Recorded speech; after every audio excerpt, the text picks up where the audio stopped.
جامعہ اسلام آباد کی طلبہ تنظیم اسلامک اسٹوڈنٹ فیڈریشن ہر سال آل پاکستان بین المدارس حسن تقریر مسابقہ اور مقابلے کا اہتمام کرنے کا شرف حاصل کرتی ہے، جو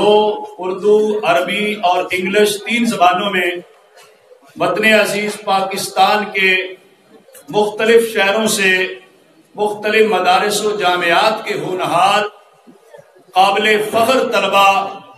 اس مقابلے میں شرکت کے لیے تشریف لاتے ہیں۔ میں اس بار بھی جامعہ کا خادم ہونے کی حیثیت سے آنے والے ان جملہ طلباء شرکائے مقابلہ کو اپنی طرف سے ہدیہ تبریک پیش کرتا ہوں، خوش آمدید کہتا ہوں کہ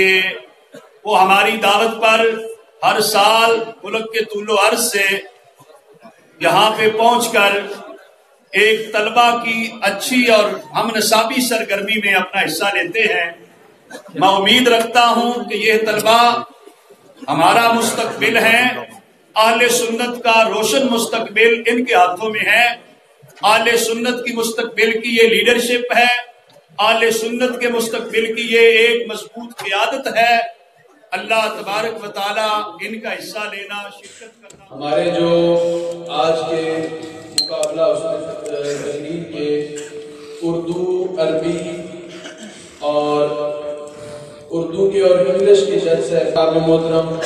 پروفیسر منان لطیف صاحب وہ تشریف لاتے ہیں اور اردو اور انگلش کے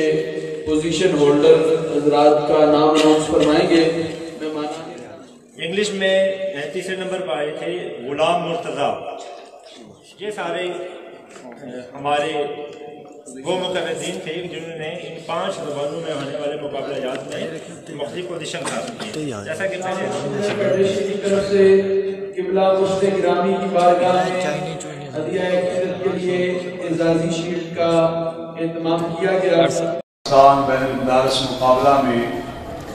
شریک طلبہ نے خطابات فرمائے اور ججز حضرات نے ججمنٹ کی، جس کا رزلٹ جو ہے وہ ججز حضرات نے محفوظ کر دیا۔ دلائل سے مزین، براہین سے معطر، تفکر سے منور، تدبر میں ملبوس اور لطافت و حساسیت سے ماہور۔ فأنا مسرور جدا بأنني واحد ممن شارك في هذه المسابقات النافعة